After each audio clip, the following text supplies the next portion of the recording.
Right, yeah, guys. So I said I'd be taking you along for the journey with me on the SP404. I've got it set up now finally.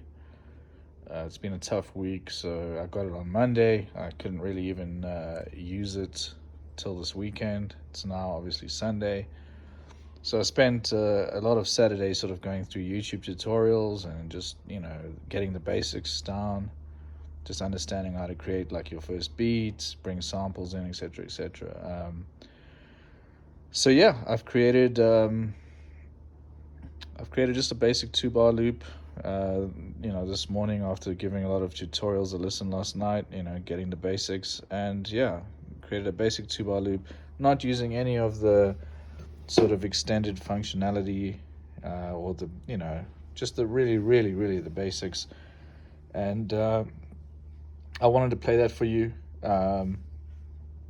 As you'll see, I'm recording off my phone right now. I don't want to do any of the sort of, I guess you could say, more tutorial style videos until I get one of those boom arms to hold my camera, so that I don't have to be holding. I've only currently got one hand I can use now while I hold this.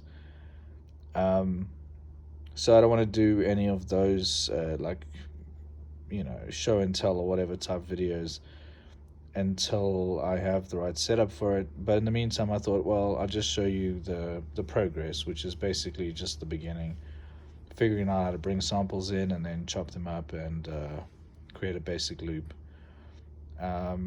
So this is what I've got. I've just got one little loop on pattern 1. And again, I'll go into depth in the future videos once I just have my setup right.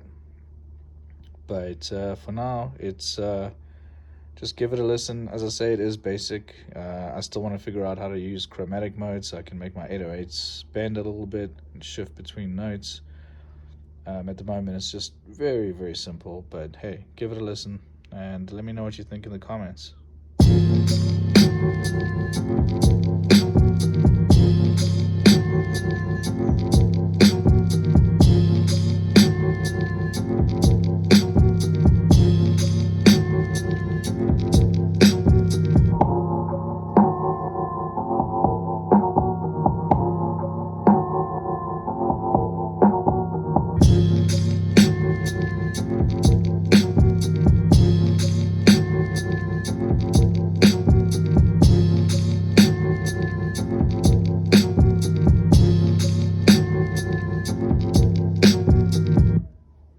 There we go. That's it.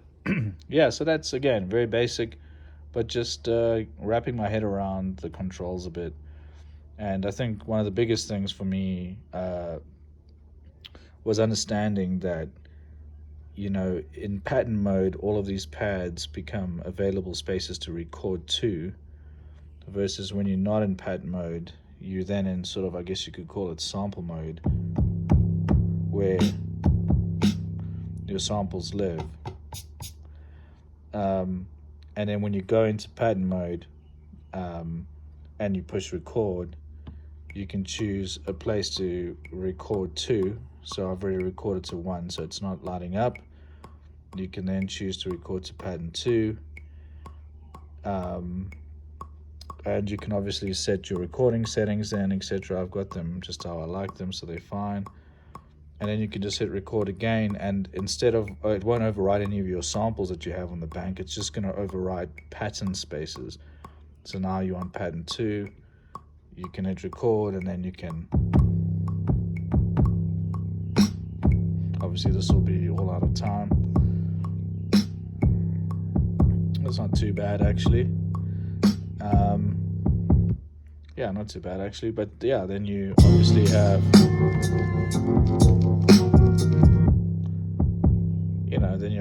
your little basic arrangement going. I think that was the biggest understanding from going from computer to standalone like this, or doorless as they're calling it, was just understanding the theory. And I think that's what took me the longest time last night, spending a couple of hours just viewing other people make music on it, until I sort of got the understanding that, yeah, it's simply just pattern versus sample mode. Bring your samples in, go to pattern and record patterns, and then you can string them as you see me do now.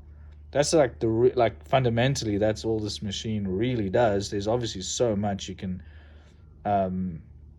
you can have a step sequencer. They've introduced a step sequencer with a new firmware update, that you can then, instead of playing in like the way you saw me do it now, you create a step sequence. That's really simple but really helpful.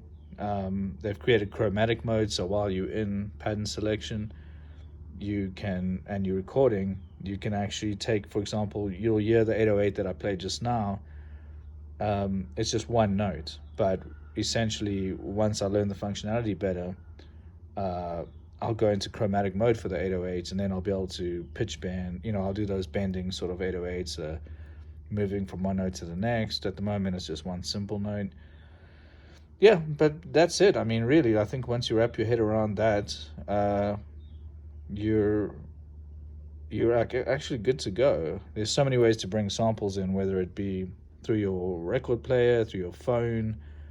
There's mic, I don't know if you'll be able to see it, there's mic and guitar inputs at the bottom here. So it's, the way you get the samples in is really easy. There's even an SD card on the side here. And then, yeah, you're good to go. You just bring your samples into each pad and start chopping. And there's lots of ways to chop samples, so never stress that you're limited. It's really a great machine. So again, I'm going to do my setup a little bit better, where I'll be able to use both hands and not hold the phone. And then I'll start doing actually more sort of, I guess you could say, tutorial style videos. But it's not really going to be tutorial from a pro point of view. It's going to be tutorial from someone who's learning, and you could like learn along with me, and you could ask me questions, I could answer them in the comments, and we could chat. So it's definitely not going to be like, hey, I'm a pro, trying to teach you. It's more going to be about like learning with me as we go, and maybe you've got lots of tips to give me, so I look forward to it. Anyway, guys, please, keep your eye out for more videos, and obviously subscribe if this is what you want to do. Anyways, cheers.